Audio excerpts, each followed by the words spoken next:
Thank you and good afternoon. So 10 minutes to speak about technology in education. So that's like, this cousin of mine came from the US, spent most of the time there and said, hey, can you tell me all about India in 2 minutes? Or preferably over WhatsApp only. So I'll try to rush it through. What is the role of technology in education? It's pretty simple. The role is same in education as the role in any other industry. It's higher volume of consistent quality and at a low cost, which is pretty simple. If we go back to classical economics and we go back to Adam Smith and we go back to the Wealth of Nations, he used the example of the pin factory, right? And how technology can improve the outcome of a pin factory. And the technological principles used were division of labor, specialization, and economies of scale. But the end goal remained the same.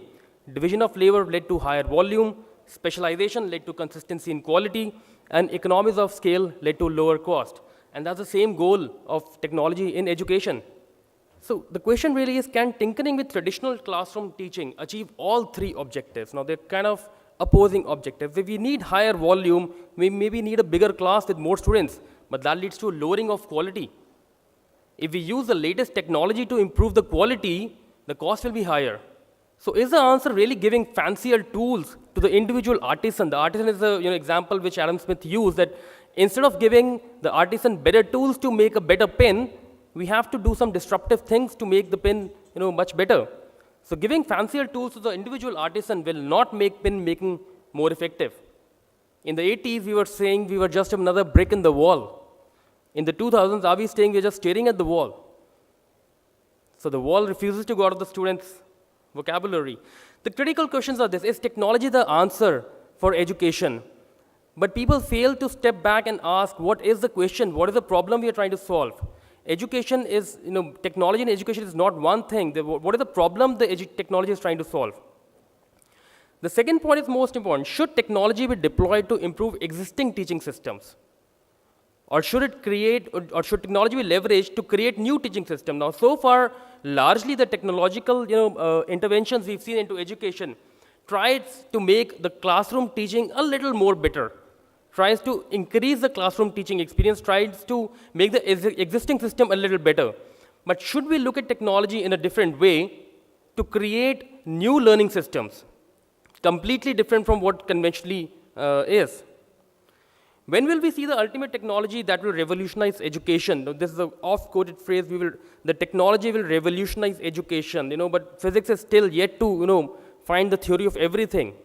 Now, what are the ingredients of a winning proposition? If you look from 1999 to 2002, these 4 years, in these 4 years, the information produced in these 4 years equal to the information produced in all history prior to 1999. That's the information explosion, that is currently happening.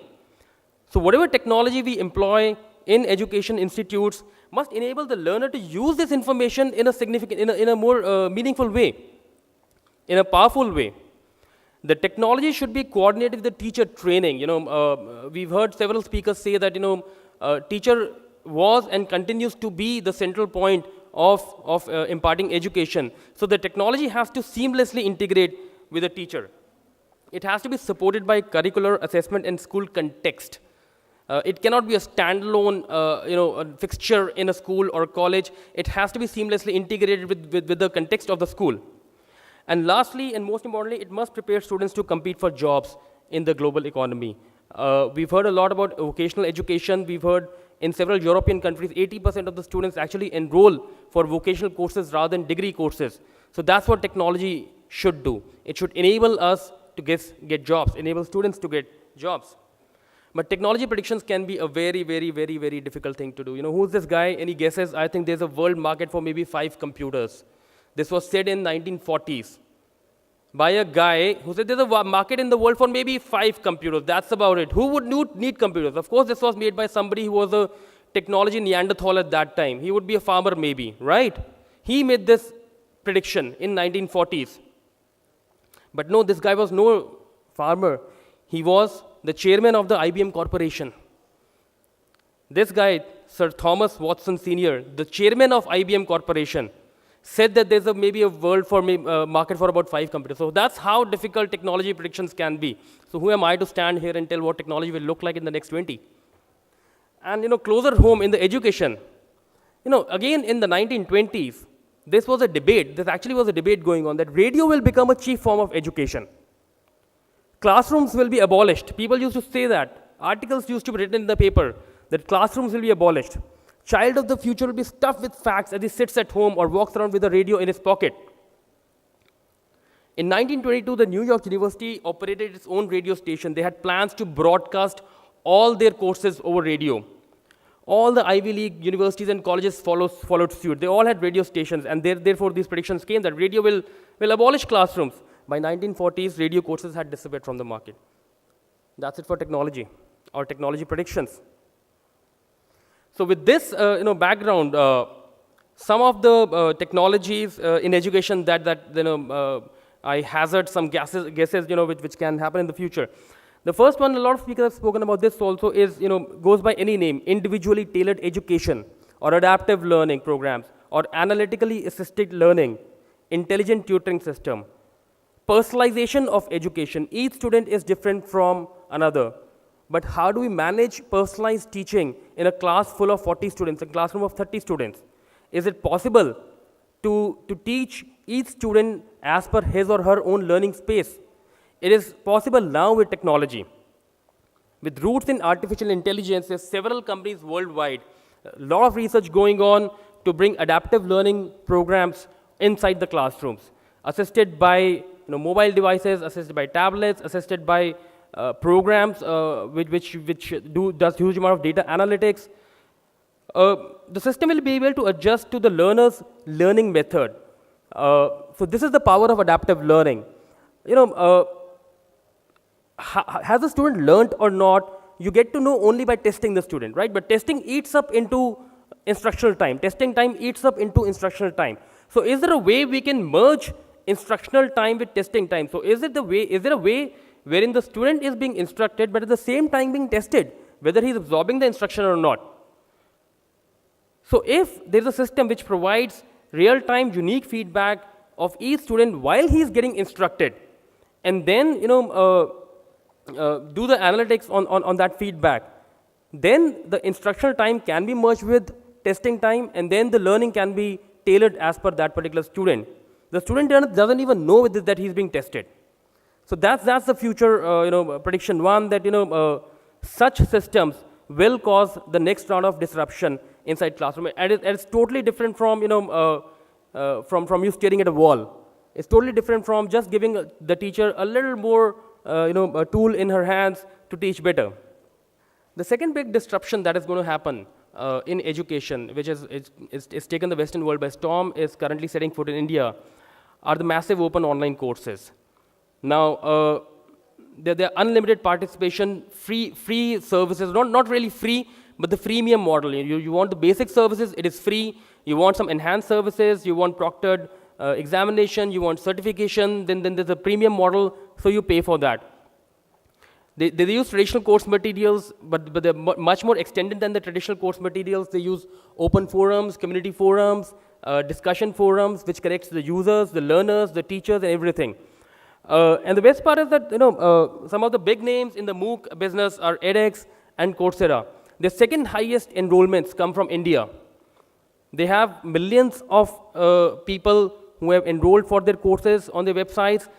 The biggest for them come from the US. The largest numbers come from the US, but the second largest actually coming from India.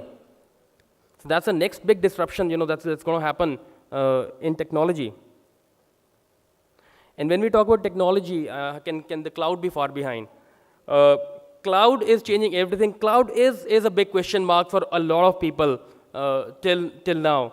But rest assured, cloud is no longer a question mark. When it comes to technology, any sort of industry, healthcare, education, manufacturing, BFS, anything, cloud is there to stay, and cloud will really, really change the way business is done and will impact education hugely. As per a survey by CWDG, the cloud will make up 25% of the IT budget for K-12 education. In 4 years, that figure is projected to be 35%. 35% of money that an education institute spends on IT will be on cloud computing. Now, they expect to save 20% of IT budgets because of the use of the cloud in the current scenario, and that savings is only expected to jump up to 27%. Now, the first three were, earth-shaking things that's going to happen. This is a little more, micro thing that's currently creeping into our system. The plugged-in parent, or not just the parent, the plugged-in ecosystem. Because of simple social media tools, the way parents and teachers are interacting, the way parents and parents are interacting with each other, and thereby influencing the school community, the way students and students are collaborating, that's going to really determine how the school will behave. The fifth point I'm going to make is that, educational technologists versus technologists in education, that's going to be a clear demarcation going in the future. Education technologists are the practitioners of the science of learning. They're the practitioners of instructional theory, the practitioners of learning theory.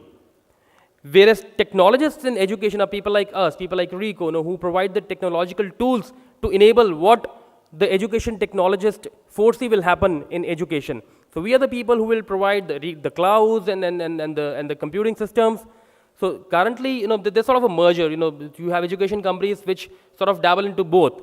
But going forward, there'll be a clear demarcation between people who are the education technologists and people who are enabling, whatever these educational technologists see will happen in the future. And that's where, like I said, the companies like Rico come in. We're a 25 billion group. We're a Fortune 500 company, and we provide end-to-end solutions for helping educational institutes manage their technology.